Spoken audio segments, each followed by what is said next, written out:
Assalamualaikum, this is Furqan, a fitness consultant and a patient advocate. क्या आप sugar नहीं खा रहे और आपकी ब्लड शुगर लेवल जो है वो बहुत ज़्यादा है? If you are not eating sugar despite your blood sugar levels are high, इसके बारे में हम बात करेंगे। ये डायबिटिक पेशेंट को सबसे ज़्यादा जो है वो शिकायत आती है कि ब्लड शुगर लेवल्स हमारे बहुत ज़्यादा हाई हैं और हमें समझ नहीं आ रहा हम शुगर इनटेक नहीं कर रहे। इसकी क्या वजूहत है, इसके बारे में हम डिटेल में बात करेंगे। इसके पीछे क्या रीज़न है, साइंस मैं आपके सामने खोलूंगा इसके बारे में। अगर आप कोई भी क्रोनिक डिजीज से गुजर रहे हो, such as diabetes, fatty liver, liver condition, arthritis, hypertension या जितनी भी क्रोनिक डिजीजेज हैं, तो हमारा चैनल क्रोनिक डिजीजेज प्रिवेंशन की बात करता है थ्रू डाइट एंड फिटनेस रजीम। और आपको नई नई रिसर्चेस सुनने और देखने का मौका मिलेगा ताकि आपको फ्यूचर हेल्थ कंसर्न ना हो। तो हमारे चैनल को ज़रूर सब्सक्राइब करिएगा, वीडियो को शेयर करिएगा और ज़्यादा से ज़्यादा लाइक करिएगा।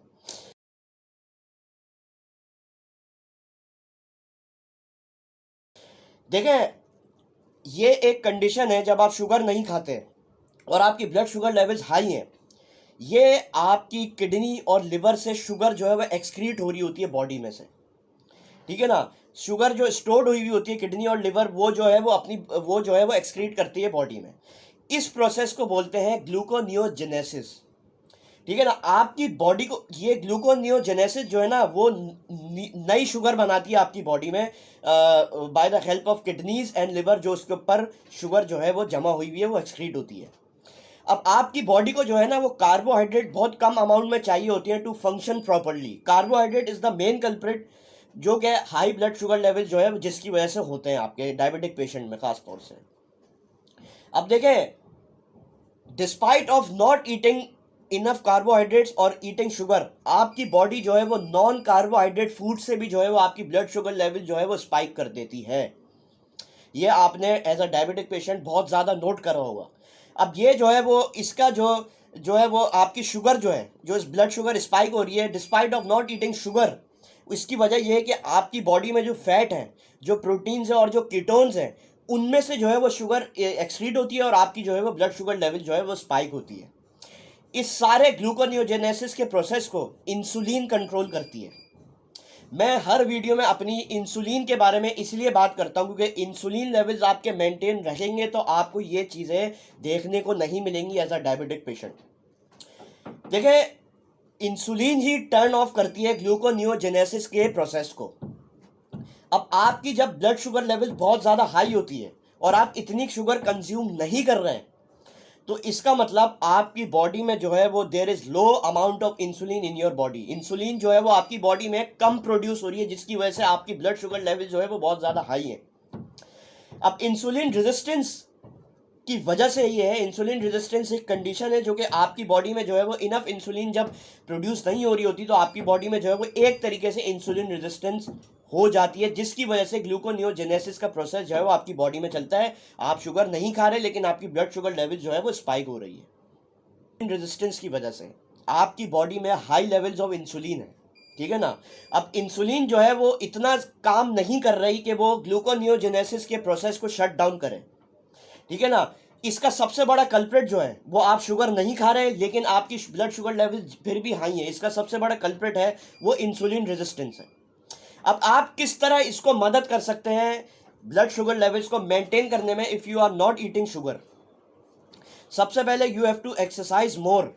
एक्सरसाइज आप जितना करेंगे आप अपने आप को इंसुलिन सेंसिटिव बना देंगे, ठीक है ना। तो इंसुलिन लेवल्स जितने आपकी बॉडी में जो वर्क नहीं कर रही तो इंसुलिन जो है वो एफिशिएंटली आपकी बॉडी में वर्क करेगी। दूसरा, you have to increase your fasting window. हम इंटरमिटेंट फास्टिंग के बारे में भी पहले बात कर चुके हैं, डिस्क्रिप्शन में लिंक दे दूंगा, वो जाके आप ज़रूर देखिएगा। अगर आप डायबिटिक पेशेंट हैं और आपको जो है वो despite of not eating sugar आपकी ब्लड शुगर लेवल्स हाई है तो आप अपनी जो इंटरमिटेंट फास्टिंग की जो विंडो है उसको आप बढ़ा दें, उसकी ड्यूरेशन आप थोड़ा 1-2 घंटे और बढ़ाएं। उसके बाद you have to intake fibre. Fibre जो है वो आपको ख़ास तौर से वेजिटेबल से कंज्यूम करना है और एप्पल साइडर विनेगर का आपको डेली बेसिस पे इस्तेमाल करना है। इसका पीएच जो होता है वो कम होता है और आपकी बॉडी में जो इंसुलिन रेजिस्टेंस आपकी बॉडी में जिसकी वजह से आपकी ब्लड शुगर लेवल्स हाई है उसको मेंटेन रखता है। और उसके बाद you have to intake vitamin D. Vitamin D का ताल्लुक सर से लेके पैर तक है जो कि आपको डेली बेसिस पे कंज्यूम करना है।